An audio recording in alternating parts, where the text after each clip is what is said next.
And he said he threw the knife over a fence at a depot yard about 100 yards away. So they walk over to the exact spot and it is still there. No, it isn't. The murder weapon is right where he threw it 12 years earlier.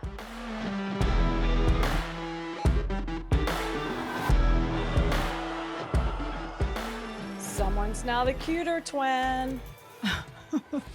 Rebecca gets a little cut in color, and now she's cuter, as she said. Whatever. I don't care. Well, take it. Just take it. You should. I needed it. Shout out to the hair company in Greenville, South Carolina. You know, I went to see Emily today, and she rocked it. Yeah. Go Emily. Go Emily. She rocked it. We talked about the podcast. Hell yeah.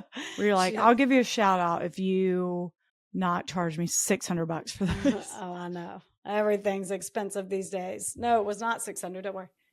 Anything at the top, Rach? Can't wait for us to record in person. We got to figure out. We have all the equipment. It's just setting up is hard, man. We'll figure it out.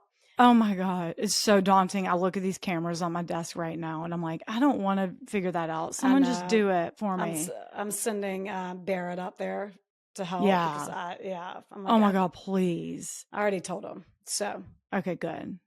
By the time this airs, we may or may not have new artwork. Guys. Y'all, we're not meaning to change it again. We're not that ADD. But not. So we're so amped to have signed with a new network, Cloud 10. What up? They were a little concerned about the middle finger. Okay. We get it. We saw that this may be coming, so they asked us to change it. So we're mixing it up again. Yeah. Hopefully this will be the forever. Hopefully. I said hopefully. I know. It will be. I love it. Okay. Yeah. So just an FYI, you're going to one day see us and be like, they're not putting out any new episodes. You're just looking for the wrong thing. You're looking for the wrong thumbnail or the wrong cover photo. Yeah. So just FYI. Today, I'm telling you about Greg Parsons. Okay. God, my hair looks cute. Sources, W5 Investigation, which is a news station in Canada. CBC.com. Another Canadian one? Oh, wait, your bonus was Canadian. Yeah. Right. Crime Watch, The Telegram, The Hamilton Spectator, and but W5 News. Again, my bad. Okay. First, I'm going to tell you about a guy named Brian Doyle. Brian Doyle was born in 1970 and grew up in St. John's, Newfoundland. Mm-hmm. It's not spelled Newfoundland, but it's pronounced that way, so I always have trouble. Right. You want to say Newfoundland? Yes, I do. Yeah. I sure do. Mm-hmm. From the age of 9, he was kind of the weak kid in the neighborhood. He was always picked on, but lucky for him, his friend and neighbor, Greg Parsons, lived 2 doors down and would stick up for him against the bullies. Greg was just a year younger than Brian, but he was much bigger than him. He's a big athlete growing up. He eventually becomes a bodybuilder. So a good guy to have on your side. Sure. As they entered high school years, Brian and his friends would hang out at Greg's house because his mom, whose name is Catherine Carroll, was lax about rules. Greg and his friends started a band and they would jam out in her basement all the time. And she told them if they were going to drink, she preferred it to be at her own house where she knows they're safe. Mm-hmm. Which I'll tell you, our parents said that once and boy, did we run with it. It turned into, our parents said we can drink as long as no one drives and it's in a cup. And right. They're like, that's not right. They said, yeah. But like, I mean, we did not say that. That's still kind of how I interpret it. Sorry. No. I mean, what else do you mean? Right. I'm like, shut the hell up. It's happening. Ooh, give an inch, we took a mile. Right. They also used to say, do not sneak out. But if you do, please leave a note so we know that you aren't kidnapped. So that quickly became, we can sneak out if we leave a note. Yeah. No, we never said that. And that did.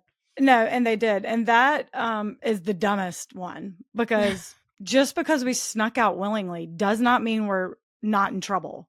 Something could have happened. No, we weren't kidnapped out of bed, but that really relieves your worry. If 3 in the Right. morning, you walk in and your 16-year-old daughters aren't home, I and you're like, guess. "Oh, God, thank God they left a note." Yeah, I remember back then you could assign ringtones to people, probably still can, and theirs was always the scariest when they called. Right. Da-na-na-na-na-na-na-na-na-na-na. Fuck our parents out.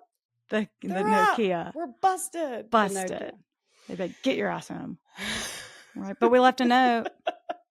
Do you see her note? You must not have seen the note. That we're forced to write help. Under duress. Oh, 45-year-old Catherine Carroll was a single mom who divorced Greg's father when he was just 6 years old. I don't know the circumstances of that divorce, but Catherine got custody of Craig, and that's when they moved 2 doors down from the Doyles.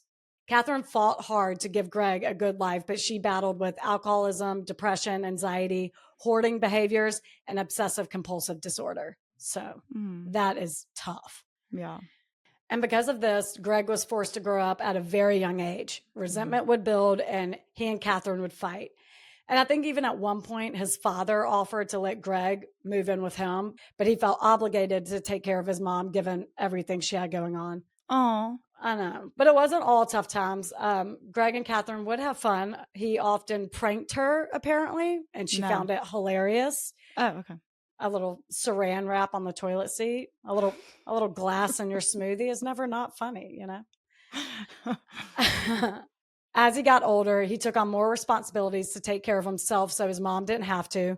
He started a carpet cleaning business at 16 years old and dropped out of school to run it, even though he really didn't want to. He wanted to stay in school and graduate, but they needed the money. That just makes me feel sad. Oh, How yeah. old was he when he did that? 16. He would also take out garbage, mow lawns, and shovel snow for neighbors, anything to help bring in income, and the entire neighborhood really respected him for it. Once he earned enough money, he moved in with Brian for a few months until he found his own apartment.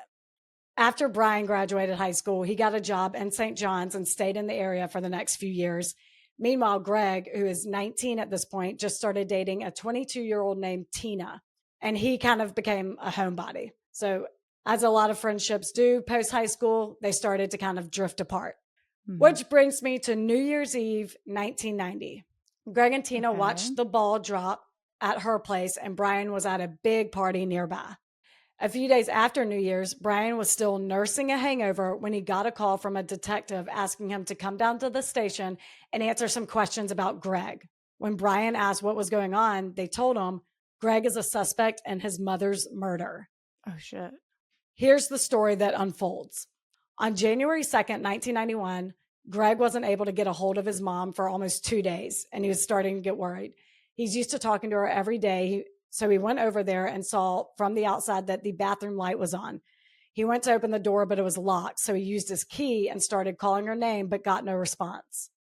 When he walked into the bathroom, he said he took one glimpse and ran downstairs to Tina, yelling, she's dead, and they immediately called 911. Greg told dispatcher that he couldn't recognize her or even see her face because there was so much blood, and he doesn't know what happened, but he cannot go back in there. Police rush over there and forensics follow shortly after. 45-year-old Catherine Carroll was behind her bathroom door, partially naked and stabbed 53 times. Wait, behind her bathroom door, partially naked, stabbed 53 times. With a serrated knife. Ugh. Greg told police he called his mom to wish her a happy new year just after midnight on the 1st. Catherine told him she loved him and they hung up. He continued drinking champagne with Tina for a few hours, and then Tina's dad dropped him off at his own apartment at 4 a.m. Jesus. But at some point after 2 a.m., someone came into Catherine's house, chased her into the bathroom, and stabbed her repeatedly. Now, blood at the crime scene was diluted with water, and there was a soap wrapper open and left in the shower. But Catherine's hair wasn't wet. It's up with blood at this point, which is so sad. And the clothes she was wearing didn't indicate that she was going to take a shower. She had pajamas on. Yeah. But since the bathroom was the only room with a lock, cops determined she probably was running from her killer and ran in there to lock herself in, but was overpowered. Oh, scary. Yeah. Then they determined that the killer must have taken a shower and left, but the murder weapon was not recovered at the scene. They couldn't find it anywhere near the house. There was no evidence of a break-in or forced entry, so it's likely she knew her killer and they had access to the house. There was one window in the basement that was unlocked, but police determined it was too small for anyone to fit through. Mm-hmm. They also found a blood-stained towel in the washing machine. So they take that and some fingernail clippings to be tested. Neighbors directly next door to Catherine said that they heard what sounded like furniture being moved around 5 a.m. This is like kind of a townhouse. Oh, I was about to say, wait a minute. They shared a wall. Okay. 2 suspects immediately come to mind. Catherine's ex-husband, obviously. Duh. Again, I don't know the circumstances around their divorce, but I know it wasn't pretty. I think there was some abuse going on, and I believe the fight for custody got ugly. So he's definitely on their list. Also in 1990, Catherine had a big legal dispute with someone she was in a car accident with, and things were getting really messy there too. So that could have been, motive to get rid of her. Yeah. But one neighbor, Cindy Green, was good friends with Catherine, and she tells police that she doesn't think it was either of them. She said that Catherine told her on several occasions that she was scared to be in her own home and even changed the locks because she felt very threatened by her own son, Greg. And actually, cops made a mental note on how he was acting when they arrived on scene. They said that showed no emotion and would literally not respond to their basic questions, just like sat in silence, which they chalked up to being in shock at the time. But with Cindy Green's, intel, they're starting to second guess that. Yeah. Other friends of Catherine's corroborated this too and said that Catherine and Greg had a tumultuous relationship and Greg was abusive towards his mom. But the problem is this is all hearsay at this point. They're going off what Catherine told them and no one like themselves witnessed it. No one except Brian Doyle, which is why they bring him in. Mm-hmm. Maybe a year or two before the murder, during one of their jam sessions in the basement, the music was getting too loud and Catherine came down to ask them to turn it down. And Greg called her a bitch and threw his beer can at her. Excuse me. Yeah, like, what the fuck was that? Get the fuck out of my house. Oh my God. So cops' ears perk up at this and they ask if that was an isolated incident or if that happened a lot. How often did this kid who can't handle his alcohol lose his temper? And Brian says that was the only thing he saw, but something else had been weighing on him that he thinks that the cops should know. And it was a song that Greg and his bandmates wrote and used to play all the time. And it's called Kill Your Parents. And they're like, what? What's it about? The song has now been released to the public and the lyrics are not good. Well, for a lot of reasons. The song sucks. Sure. No melody, a bunch of racket. Oh, man. But the lyrics are something about like, I wanted to smoke my dope. Then the bitch walked in and I grabbed a rope. Jesus. Kill your mom. Kill your dad. Ha, ha, ha. And I'm not joking. Those are your lyrics. Ooh. Who are their inspirations? I wonder. Insane Clown Posse. I was just about to say ICP. Or insert any heavy metal band. Because I don't know if Insane Clown Posse's heavy metal. I don't know. Sound like it. It's not my genre. Same. Not that I would blame the inspirations for this ridiculous song. But I'm just curious. I'm curious the vibe of it. So it's screaming into a mic. It's not moody, bluesy. Right. Okay. Right. I'm painting the picture. The song's ridiculous. So to say that Catherine was tolerant of them jamming in the basement is an understatement. I would be like, get the hell out. Yeah. So the song does talk about specifically stabbing your parents too. So that is very eerie. But after attending Catherine's funeral and spending time with Greg, who seemed very upset, Brian's like, oh shit, I just screwed over one of my best friends by telling cops about this song. What if Greg didn't actually do it? Or, maybe he's been a monster this entire time. We don't know yet, Rach. Sure. Worth noting to the cops for sure. Yeah. But cops definitely want to look into Greg's alibi more. So they question his girlfriend, Tina, who confirmed that she was with him most of the night, but she couldn't verify his whereabouts after 4 a.m. when her dad took him home. Sure. And her dad, DD, was the DD and took him home. Yeah. They question Greg again, who adamantly denies a tumultuous relationship with his mom and the song. He said it was just an angsty teen making heavy metal music. He never abused her. If anything, he always helped her and all this stuff. So they're like, oh, okay, do you want to take a polygraph? And he says, sure. And it comes back that he failed. No. Obviously, this was after he was basically told, we think you did it. So Yeah. Who's to say what his nerves were doing? But he failed nonetheless.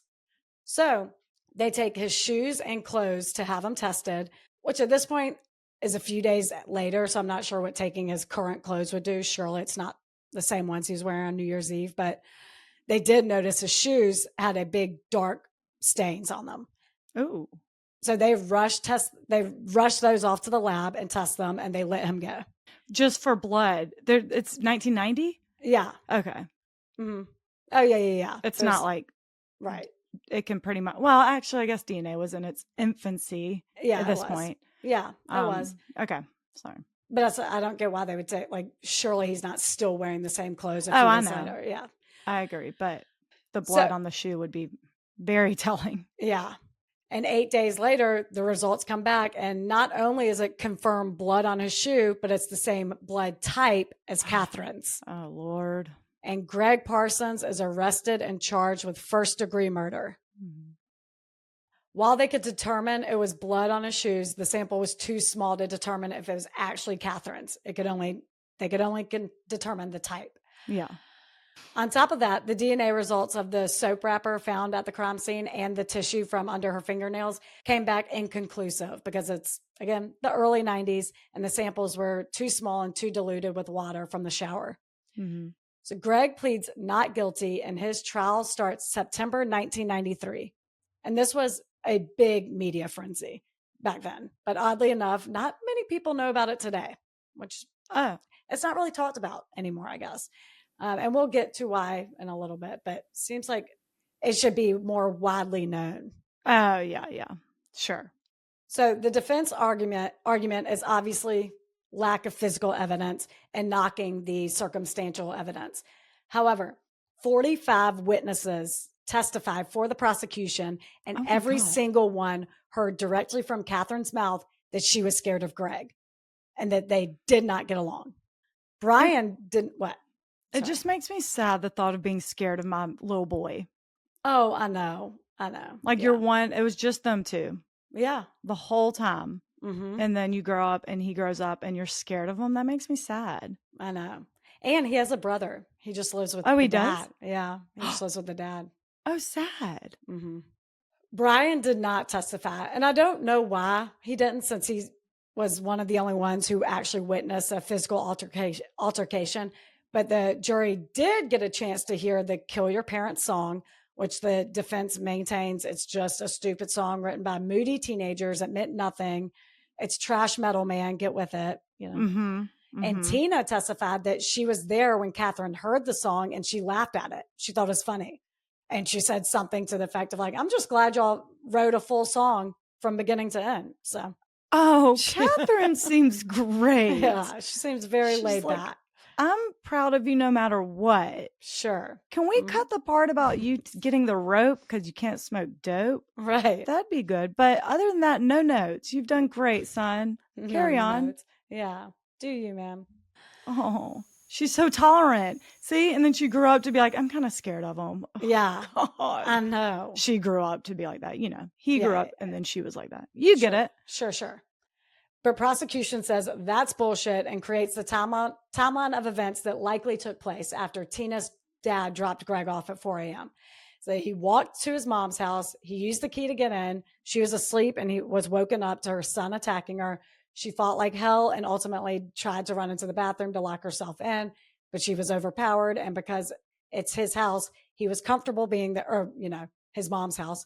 He was comfortable being there, so he took a shower, then he threw his bloody towel in the washing machine and left.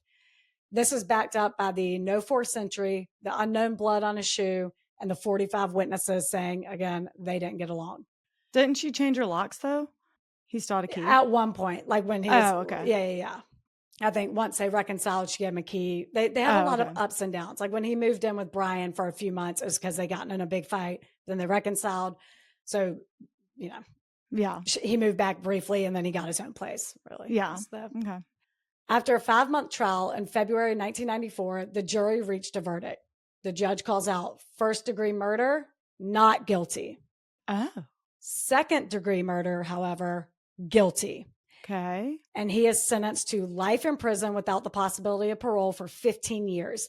And Tina yells at the jury that they fucked up and yells Greg's name repeatedly as he's escorted out so that she can tell him that she's going to get him out of this. Oh, wow. Tina. She really believes in him. Okay.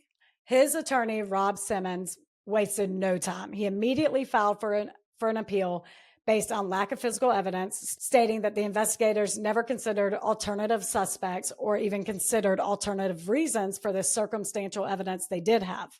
Like for the blood on his shoe, Greg said he was in a fight. He got in a fight with a kid at school and punched him square in the nose, which started gushing blood, and this kid started spitting it everywhere. And that's how it got on Greg's shoes.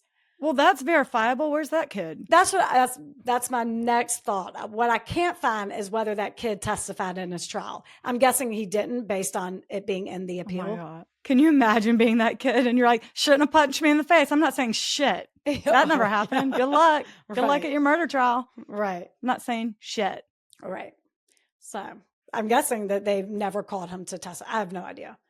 Cops also during the trial spoke about his behavior at the crime scene, but his attorney said he was in shock and you can't jump into questioning someone minutes after they found their mom stabbed to death without considering that it may actually be shock. Not every behavior is suspicious type thing. Yeah. Ultimately, he's saying that the cops had tunnel vision and determined it was Greg from the jump. So that's unfair. A few months into Greg's sentence, shockingly, the appeal was granted and he was released while awaiting his second trial, which was set for 1998. So 4 years from the day of his release. Wow. How was he released while he waits for another trial? Well, he's on very strict house arrest. Oh, okay. Yeah. So yeah, he was on house arrest, but during these 4 years, he was very productive. He went back to school. He opened his own gym, but the entire time cops were constantly watching him, harassing him, reminding him that he's a convicted killer. Once they caught him smoking weed in the parking lot behind his gym and they stuck their dogs on him. No. K9 seems a little unnecessary for a joint. Wow. And they got him good because he had. I bet. Yeah. Obviously. He's all high, not knowing what's going on. Right. But like, at what point do you call off your dog? It's a joint. So, but he has like court hearings throughout the years of waiting for a second trial. And there's footage of him attending one in a wheelchair. Like they got him good. Oh, wow. Yeah. I mean, he shouldn't have been smoking weed while he's released on. I know. I'm like, keep a low especially profile, then. That's obviously illegal, but wow. Mm-hmm. Sticking the canine unit on him. Okay. Yeah. Wow. Reopening the case, investigators considered a few more suspects that, to my knowledge, weren't even mentioned at trial. A guy named Mark Hanlon. He's a local man with a history of drug abuse and burglaries. He actually broke into a house on Catherine Street. And to add insult to injury, he found raw beef in the fridge of this house he broke into and smeared it all over the walls. So when the owners came back, they thought it was blood everywhere. Oh my God. Just gross. So creepy and smelly. And disgusting. Raw meat on the wall. Ew. How would you even clean that up? I'd be like, we have to move. We have to paint over it. No, we're going to set the house on fire and we're moving. Another sketchy ass guy named Frank Brody. He too was known for break-ins and actually raped a woman who lived right near Catherine. On top of that, Frank Brody dates Cindy Green, who is the neighbor who first told cops that Catherine was scared of Greg. Okay. She testified. She was one of the 45 witnesses. She testified and helped convict Greg. So they're uber suspicious of this guy because Frank himself knew Catherine. He did things around the house for her. Oh, okay. Wait, She wasn't raped, was she? No. Oh no sexual assault. Okay. No. Okay. But even though these two pretty good suspects were in the mix now, people were still a little scared of people. A lot of people were scared of them. Brian and a few of their friends still weren't 100% sure that Greg was innocent.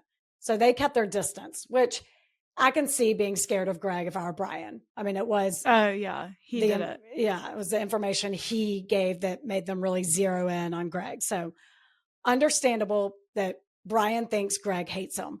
But in a very surprising gesture, he got an invitation to Greg and Tina's wedding. Oh. Which is another thing he did in those 4 years between his release and second trial. Oh, my God. He and Tina got married and had their first son. Oh, my God. Knowing he may spend the rest of his life in prison. Tina vowed to stick by him no matter what. Tina. I know. You're so loyal. So loyal. After hanging out at the wedding, Brian and Greg kind of lost touch. Greg obviously had a lot on his plate, what with the new family and pending murder trial and all. Sure. And Brian ended up moving to Ontario for work. And to make extra money, he started selling cigarettes out of his trunk. What? This has happened before. Yeah. If you recall the Paul Bernardo and Carla Homolka episode. Boo. I explained there was a major black market for cigs back then, especially in areas close to the U.S. border, because Canada raised taxes significantly to deter people. I said that weird, deter people from smoking. And America was like, we don't give a shit what you do to your lungs. We love smoking. Yeah, we'll keep them cheap for you. So people would often smuggle them from the U.S. to Canada and then turn around and sell them. Paul Bernardo used to do that before he started raping and killing children with his repulsive, free in this moment girlfriend, Carla Homolka. Sick. Anyway. Wow. How much could they have cost? Do we have any listeners who are Canadian and were smokers then or now? Like, how much were they versus here? I mean, it just seems like not worth it to get in trouble. I know. To get arrested for, you know? Based on I don't think anyone got arrested. I bet it was at minimum a fine. Oh, yeah, maybe. My very quick search of it said it was almost double the price in Canada than it was in the U.S. So I'm like, all right, so $6 instead of $3. And that was when we were in high school. So, so less than that. Back then, $3 instead of $1.50. Right, exactly. Anyway. But Brian loved the thrill of this. It's very exciting. Yeah. I understand. So that turned into selling harder stuff and a little petty crime spree. Oh, it was a gateway. Yeah. At one point, he actually moved to New Mexico in the late 90s and was arrested for stealing a car. So he was deported back to Ontario. Oh, wow. So, yeah, he went down a little bit of a shady path and hanging out with some shady ass people, including a guy named Brian Adams. Not the singer. And I'll refer to him as Adams to avoid confusing the two Brians. This guy, Adams, was going through a divorce, and his wife was apparently going to take every dime he ever worked for. So he needed her to go away. So he approaches Brian Doyle with a murder for plot. A what? And excuse me? A murder for hire plot. Mm-hmm. Brian was very reluctant at first, but once he heard that he could make almost $20,000, he agreed to at least have a conversation about it. So the plan was for Adams to give Brian his wife's schedule so he knew that when she was home alone. And when discussing how to cover their tracks, Brian said that he would first walk around the neighborhood and grab a piece of trash or something from the neighbors so he could place it at the crime scene. That way, cops will be busy for a few months investigating the wrong person. And he knows it will work because he's done it before. Oh, shit. To his best friend, former roommate, and neighbor, Greg Parsons. Wow. Let's go back. Wait, hold on. What year is he? Okay, so he was hired for the murder for hire in 2002. That's okay. Right. We're going to go back a little bit. So while Greg was awaiting his second trial, science was advancing. Thank God. Sure. And by 1998, they retested everything. And just before his second trial, Greg got a call to come down to the police station and to bring Tina and their now 2-year-old son. Oh my God. And he's thinking, if they want me to bring my family, it's bad news. He assumes it's so he can say goodbye to them, and he's going to prison for some bullshit they found. Oh. So he walks into the station already crying. Oh my God. And they see him. They don't even wait to explain anything. They say, it's over. You're exonerated. No. Oh my God. And he looked at his son and said, we're going to Disneyland. Oh. They re-examined the crime scene and they found 2 DNA profiles. One was a woman's that matched Catherine's, and the second one was an unidentified male that did not match Greg. Okay. Also, they were able to determine that the blood on his shoe was not Catherine's. So November 5th, 1998, 7 years after his mom's murder, Greg Parsons is acquitted. Wow. He walks into the Supreme Court and received a formal apology from the Crown, which, give me money. I know, thanks and all. But you know what really talks? Money, my payout. Exactly. I'm kidding. He did eventually get, different sources say different things. Some sources say he got a payout of $650,000, which would be 1.3 million right now. And some say he got 2 payments of $650,000. Okay. Either way. Yeah, either way. I don't know what year. I know one of the $650,000 payouts was in 1998 when he was acquitted. Mm-hmm. But a private apology? No. Here's a podium, here's a microphone, and a big fat ass news camera. Now I'll hear your apology. But I mean, they were only working with what they could. They didn't have the technology. They should have talked to the kid who got jacked in the face and bled everywhere. Sure. But I mean, the blood type matched Catherine's. I mean, they worked with what they had. So I guess it's not like a total flop on their part. No, yeah. Especially with 45 people going up there being like, yeah, she was scared shitless of home. No, I mean, and what Greg says about those 45 people, fuck you. was fuck you. Fuck you, eh?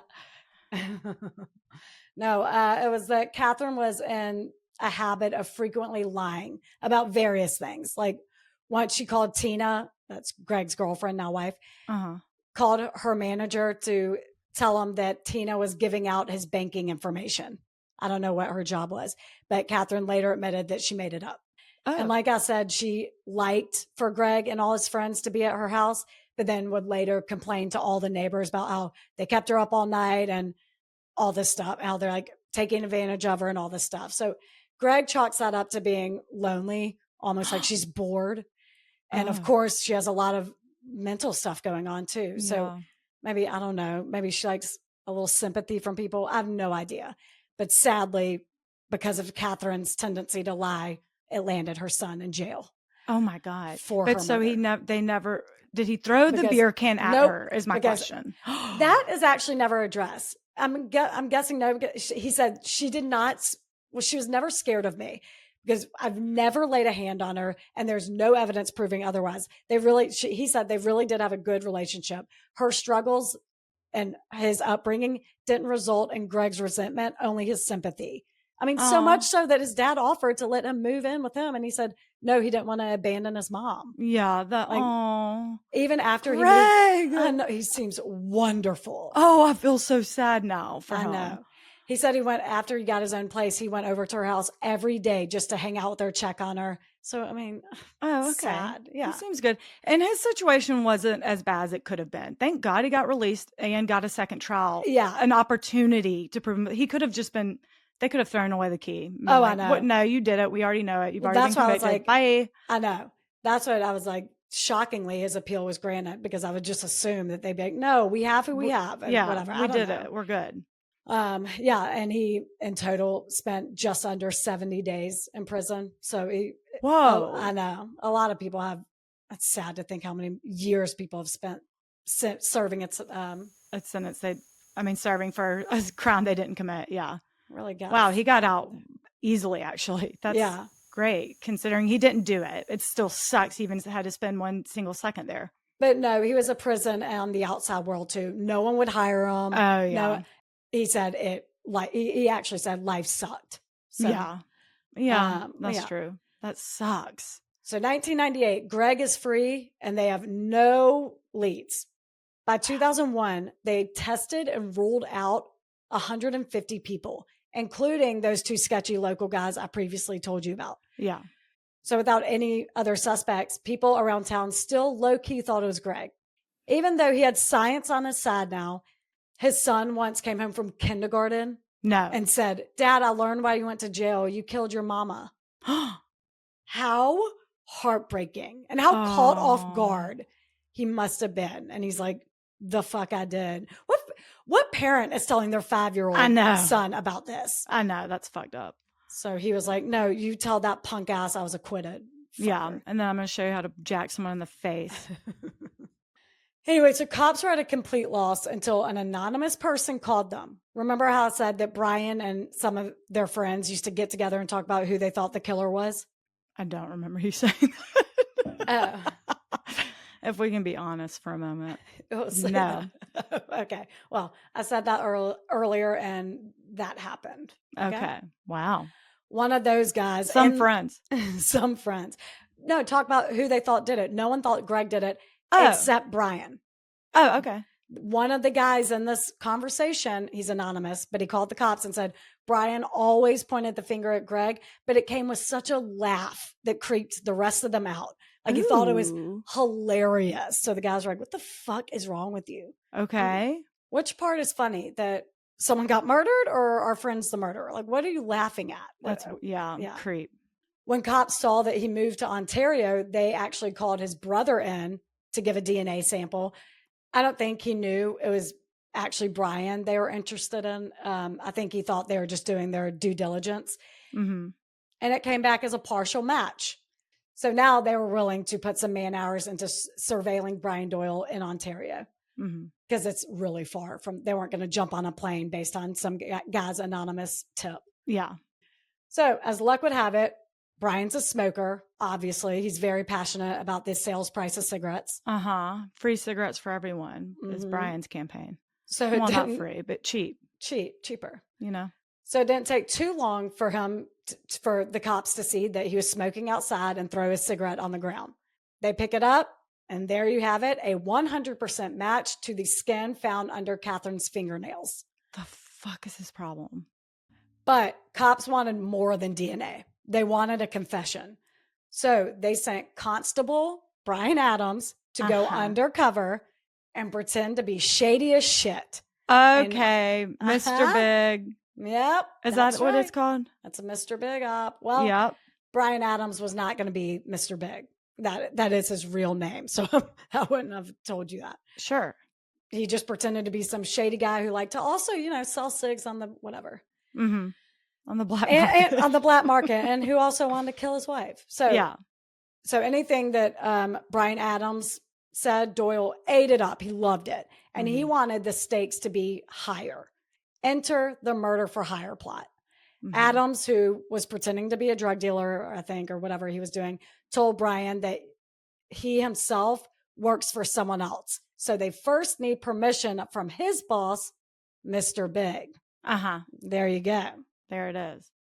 I explained this in May's TTP bonus episode, but a Mr. Big operation is a sting where an undercover cop pretends to be a crime boss who elicits the help of the suspect to do some sketchy ass things or be a part of the crime organization, whatever that they're pretending to be a part of. But before the suspect can join, they have to tell a secret to prove their loyalty and that they're trustworthy. And that's typically when the suspect will say something like, "Well, I've gotten away with murder," which is exactly what Brian Doyle did. Right. I also mentioned in that bonus episode that it's pretty controversial strategy. People say it's entrapment or it leads to a coerced confession. It's illegal in several countries, including the U.S., but it is legal in Canada. Wow. I didn't think it was illegal here.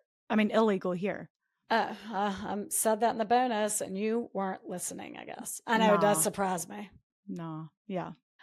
So Brian meets with this undercover cop at a hotel that is covered in hidden cameras to discuss this fake murder for hire plot.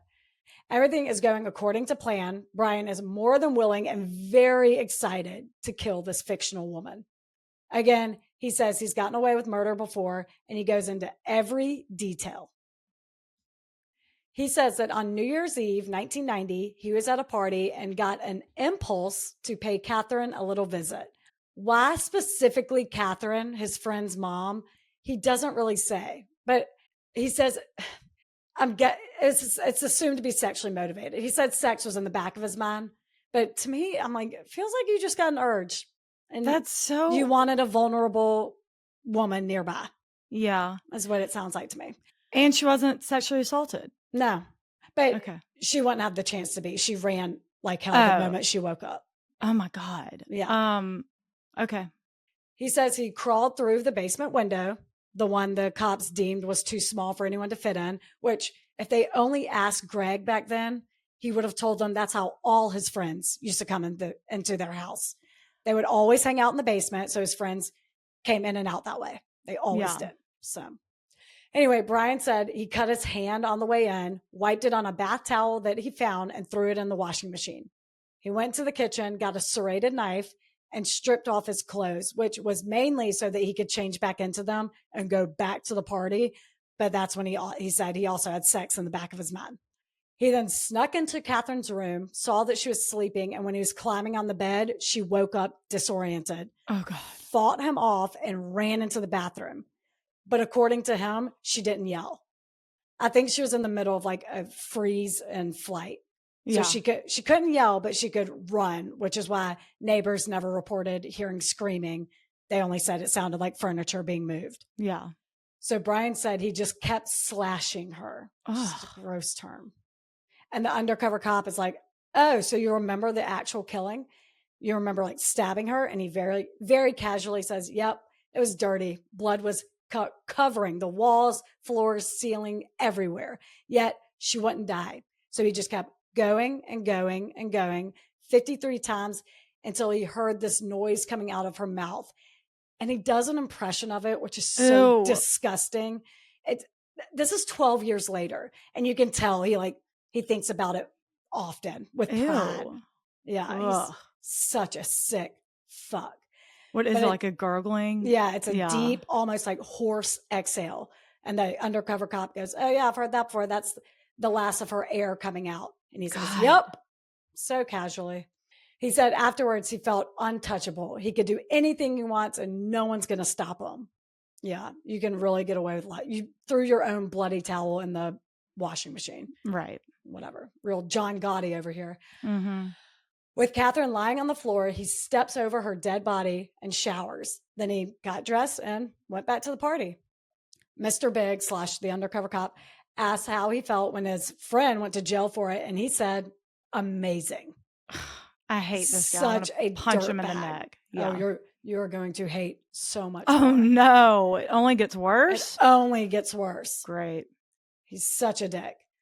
And then he goes, actually, the only thing that bothers me now is the fact that you know. I'm like, well, which should bother you. You've made a huge mistake. Yeah. I bet you're really kicking yourself right now, you dipshit. Yeah. You're bothered now. Wait till you find out who this guy really is. Right. You're going to be pissed. Wait till you walk out of here. You're going to be real bothered. Oh my God. What an idiot. So 2 days later, Brian Doyle is arrested.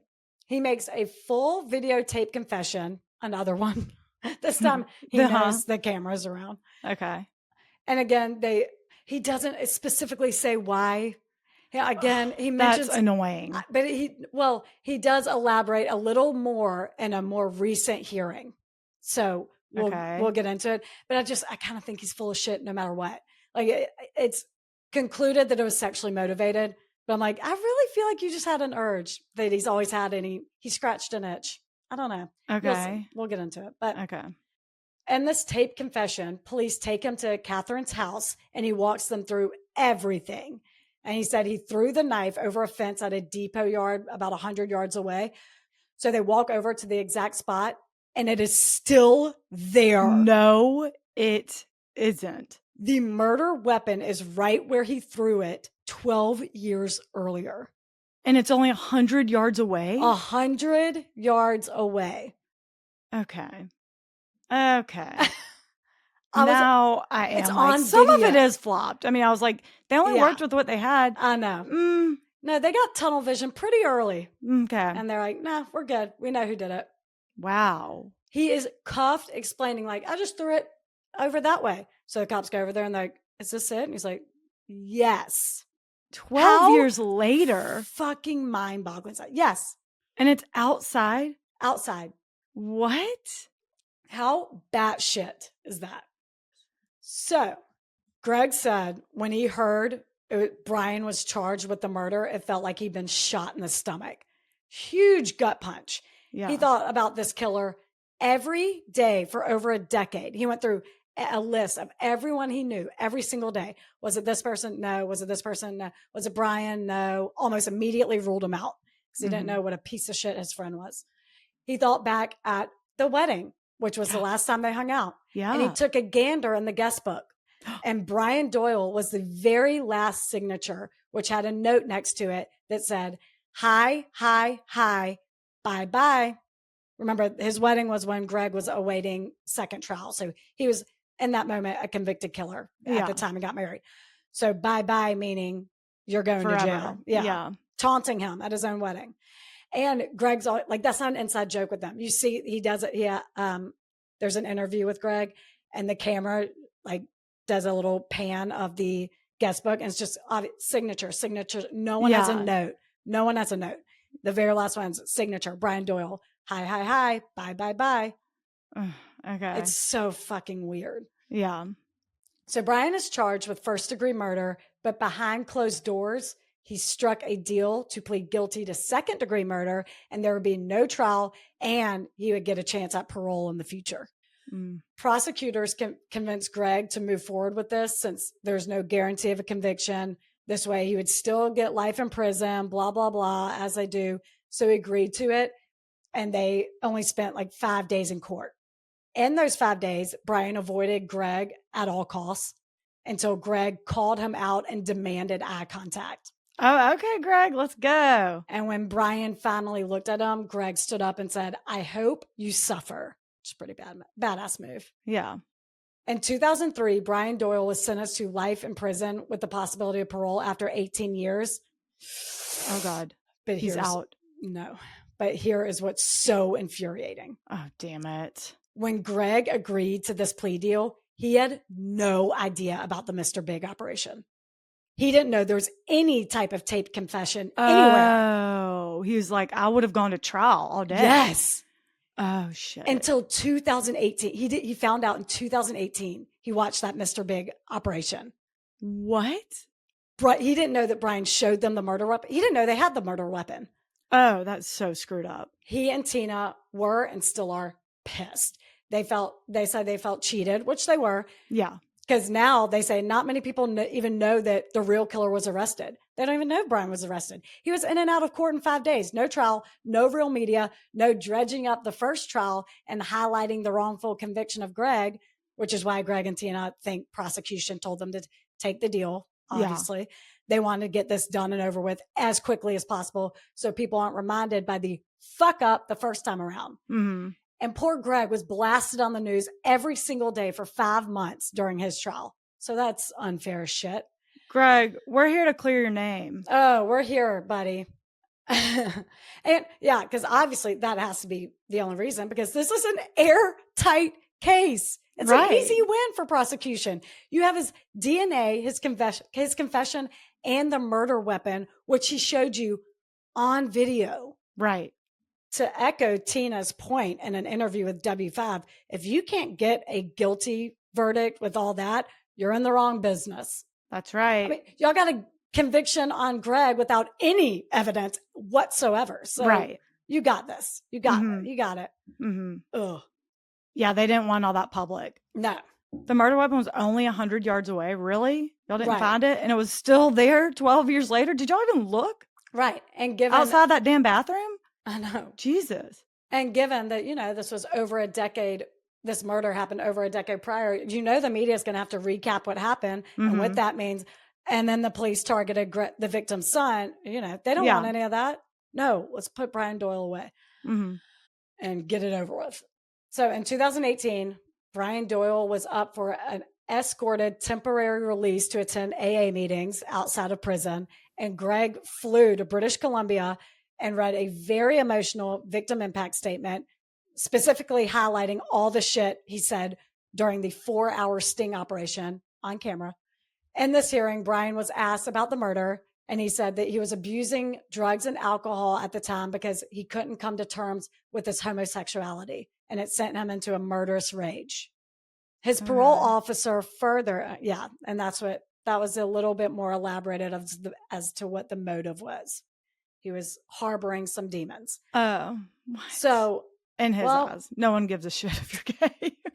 In his eyes, please. Harbor, yeah. Oh, yeah, that's what I mean. And again, we'll get into it, but I'm like, I think you're a bullshitter. Yeah. I don't believe you. Yeah. On top of that, his parole officer said that while he understands the brutality of Doyle's actions since being incarcerated, he has been a model prisoner. Blah, blah, blah. I hate that argument. And sure. And he also spoke about how he has now been open about like his homosexuality. Now, like he's a different person than he was then, and what he's coming to terms with who he actually is as a person. He's learning whatever, all that. And he is granted 16 hours a month of supervised release. That's 2018. It was a huge blow to Greg, obviously. Yeah. Just to go to AA and then go back. Yeah. And someone's with him at all times? Yes. Do not tell me he escapes during one of these damn furloughs. No, he doesn't. Good. But, guess he doesn't need to. He gets more and more freedom. Oh, hang tight. I don't want to. April 2020, 54-year-old Brian Doyle had another hearing for day parole, which Greg couldn't attend. God. Yeah. So outside of AA, no more AA, it's just day parole, which Greg couldn't attend. Obviously, because of COVID, he couldn't attend in person. He requested that the parole hearing be delayed, but they told him delaying it would infringe Doyle's rights. Oh, which he had me locked up and pegged a murderer. And even outside I don't give of that, a shit about his rights especially if I'm Brian. And excuse me, what about my rights? Victims' rights are a thing. Greg, especially if I'm Greg. Sorry. Yeah. But yeah. Victims are given the right to be present and provide testimony at every hearing. So if a pandemic is screwing that up, you got to figure it out. Yeah. I don't know why he couldn't Zoom. And I don't know why that wasn't offered. It wasn't. He had to send in his written impact statement to be read by the parole board. But sadly, it didn't work. And day parole was granted for Brian Doyle. Oh, God. For clarity, I know everyone probably can gather what day parole is, but it's a conditional release that allows an offender to live outside prison for the day for things like work, education, rehab, and it requires them to return to a halfway house or a designated facility. In Brian's case, a halfway house. So he was no longer had to return to prison. Yeah. And what did he do during his day release? Education, work? Work. Okay. So yeah, he was granted day parole, but at the same time, it was April 2020. So I'm like, fine, you're leaving one prison and entering another. I know. You can't leave your house, can't walk outside. Join us. Right. It's great. Right. But this decision was ultimately revoked in 2021 because he didn't disclose a relationship he had gotten into, which was against his conditions. That relationship was with a woman, by the way. Okay.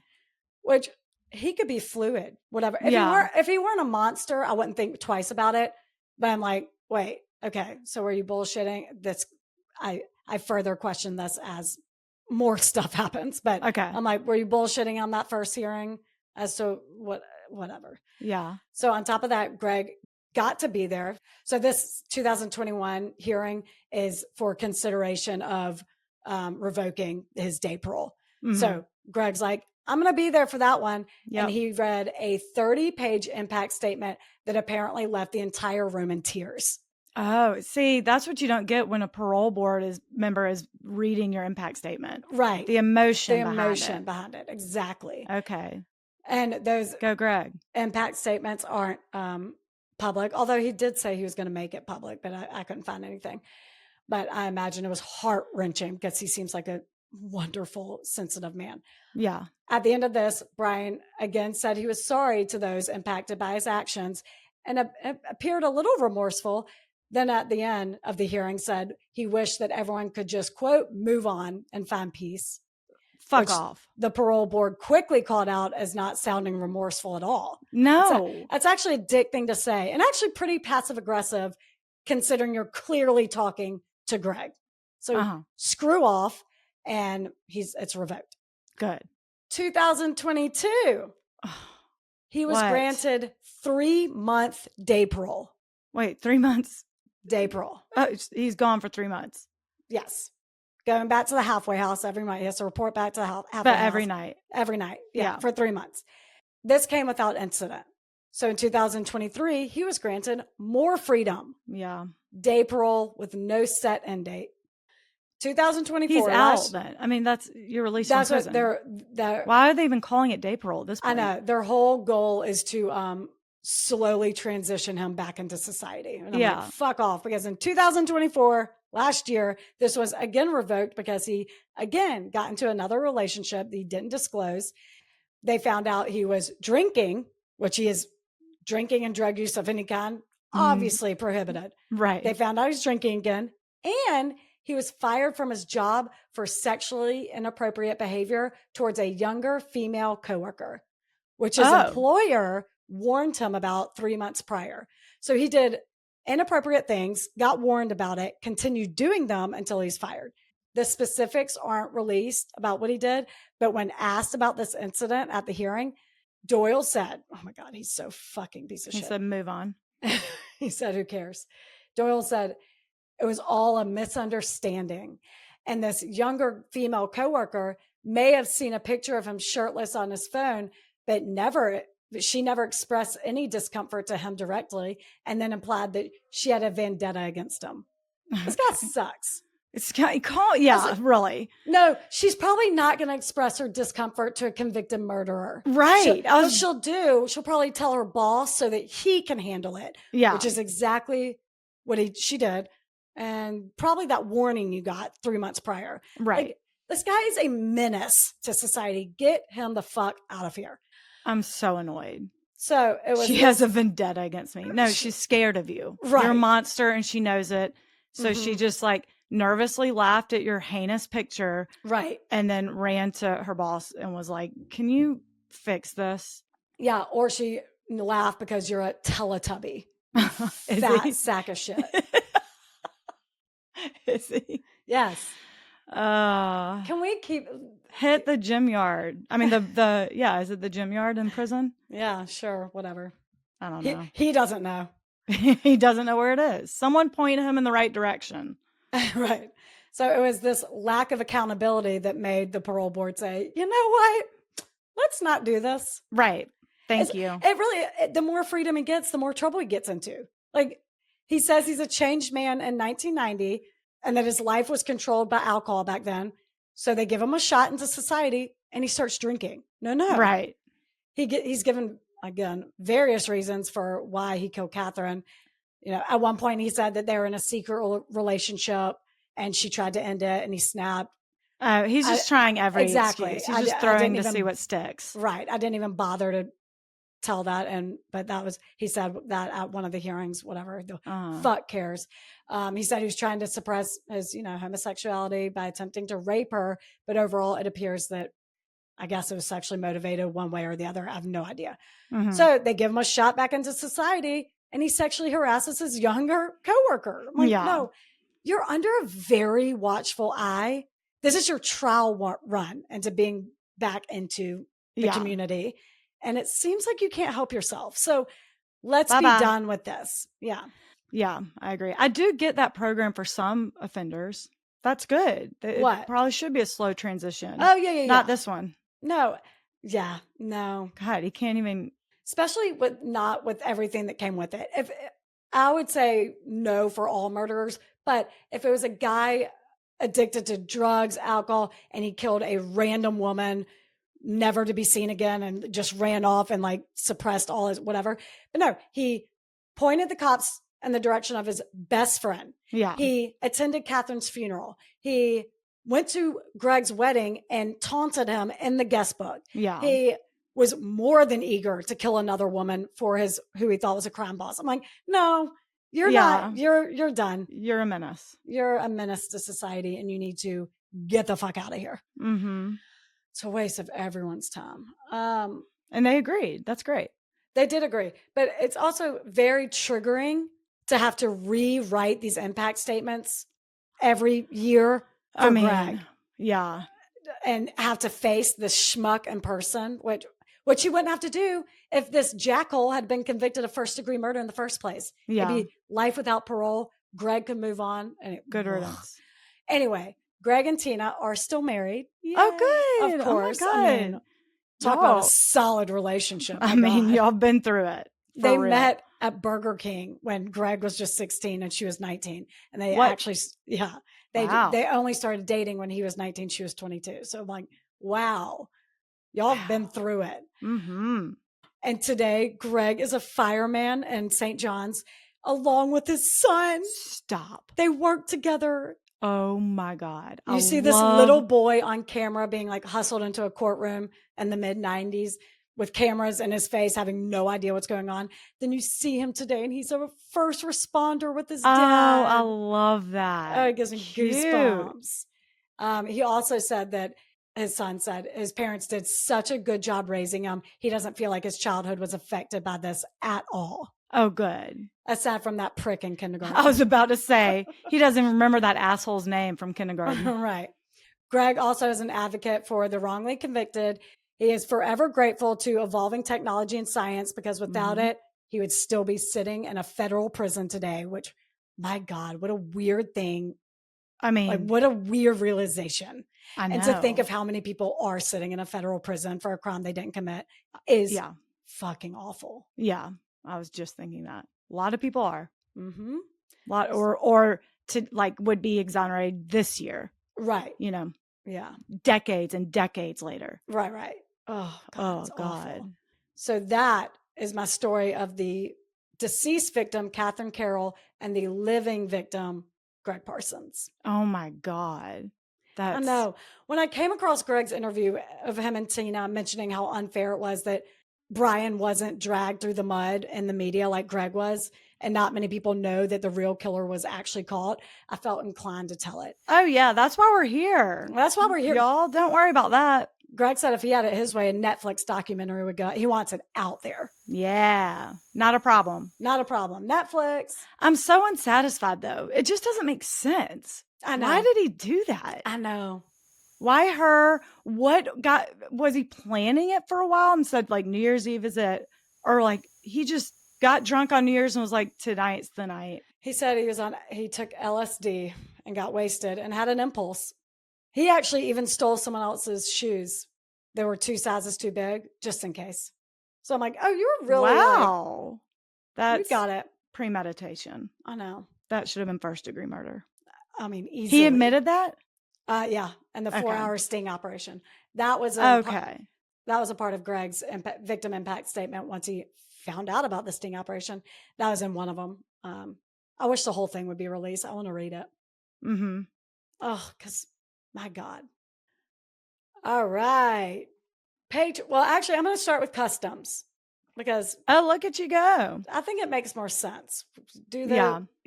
Okay.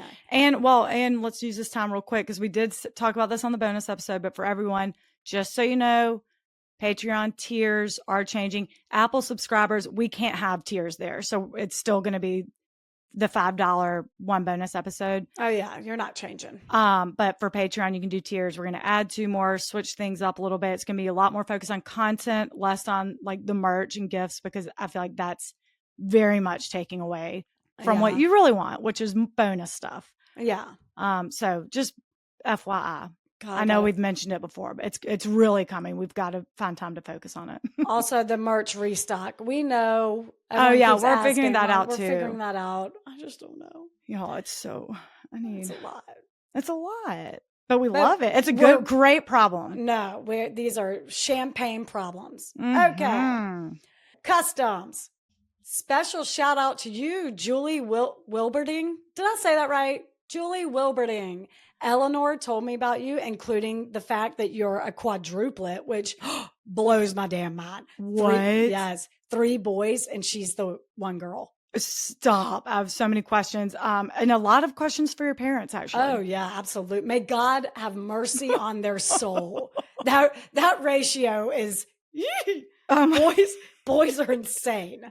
But I bet you are so tough growing up with that chaos. Oh my God. You're probably the toughest of the 4. Easily. Yeah. Girls are tough. No one's tougher than your mother. That's none of y'all. That's true. Happy early birthday. I hope it's a great one. I am dying. I know. Second one is from Manda. I love you all to pieces. You remind me of home. Oh, I write resumes, declarations, and weddings. Oh, like wedding vow. What do you mean writes weddings? Okay, you'll clarify first, I'm sure. Prenup? But she says, oh, maybe. No, I'm just kidding. An attorney does that, but vowels maybe. Well, she might be an attorney. Come on. Oh, I don't know. Sorry, Amanda. She also says she edits, specializing in college and scholarship essays. Oh, cool. Oh, hell yeah. I can be reached at mandawrites12@gmail.com. It's MANDA writes, WRITES 12@gmail.com, or find her on Instagram at mandawrites12. I love it. Awesome. That's good. That's awesome. I know, that is awesome. If you rock at that, there's a lot of people who don't. I'll tell you that. For sure. Are cover letters still a thing? I bet your she help rocks at is that. very appreciated. I hope not. That's ridiculous. A cover letter is nonsense. Second one is Emily. I'm a creative director for The World Within. Oh, The World's Within. And we will be at the Origins Game Fair in Columbus, Ohio on June 18th at 6:30 for a panel on the power of fantasy. Tickets are free. Oh. Tickets are free, y'all. Columbus, Ohio. Step up. The tickets are free. Go, go, go. When is it? June That's what? Cool. June 18th, 6:30. Oh, perfect. 6:30 p.m. That'll be like 2 weeks from when this is read. Yeah. Ish. The next one is for Paula. It's not for Paula. It's from Paula. Shout out to my baby sisters, Kat and Melissa, identical twins, running Wolf Life. Oh. Wolf Life. Because they're a wolf pack? No, it's an insured pet sitting biz in Asheville, North Carolina. You should be reading this one. Oh, shit. What? Their wonderful services include expert dog walking, attentive cat sitting, and cozy overnight stays. Wooflife.com. I love that. WOOF-life.com. Like woof, like woof, woof, woof, woof. I did wolf as in the animal. WOLF. And I was like, wait, why wolf? I thought she was being like shout out to my sisters. We're the wolf pack originally, but this is dope. Oh, look at that. Whose puppy is on y'all's homepage? I want to eat him up, but I won't. Good. Cute. I love that. That is awesome. What up, Asheville? The last one is from Leah. I want to shout out my BFF and wifey, Nikki, for her birthday. 2 birthdays we have. Hell yeah. She is the absolute best, killing life as the world's best single mama. Oh, you're not from here, huh? What? MUM. Oh, mom. Oh, yeah, I love mama. And working her arse off in the mental health and suicide prevention space. While she is the best, we both agree people are the fucking worst. I'm gifting her a PATW Patreon for her birthday so we can talk about all the apps, but mainly so she can listen to the one where Rachel got high. Yeah. Just skip to that one. It's pretty good. It's pretty good. Thanks, Mood. Maybe I'll do that. Thanks, Mood. Use code the worst. Mood.com the worst. If you want to get high like me. Happy birthday, Nikki Nicole. Happy birthday. New patrons. Nicole, Michaela, Dale, Aisha, the Sues. I love that. Hillary, Jen, Ewa. Oh God, I hope I pronounced that right. I'm sorry. Tracy, Emma, Marco, Heather, Stephanie, Christina, Jordan, Kathy, Kay, Shannon, Kelsey, Shannon, another Shannon, Kate, Bella, Michelle, Vanessa, Ashley. Y'all are really testing me. Oh, wait. This is so good. Are you sure you're not over reading some of the ones? 38. All right. Oh, my God. Maika, I might be fucking that up. I'm sorry. Freya, Avery, Hannah, Mags, David, Jenny, Jennifer, Amanda, Sammy, Valentina, Diana. Thank y'all so much. God, honestly, welcome. Y'all are making the dream a reality is what I'm telling you. It really does, because we got to get Rachel out of corporate too. I need help. You do need help. I'm just kidding. If anyone from my corporate life's listening, she's just kidding. Don't worry about that. Don't worry about that. Shit, I forgot. Y'all are the best. Thank you, everyone, for listening. If you like it, review, subscribe, the whole thing. Tell everyone you know. Y'all are the best. People are the worst. Bye. Bye.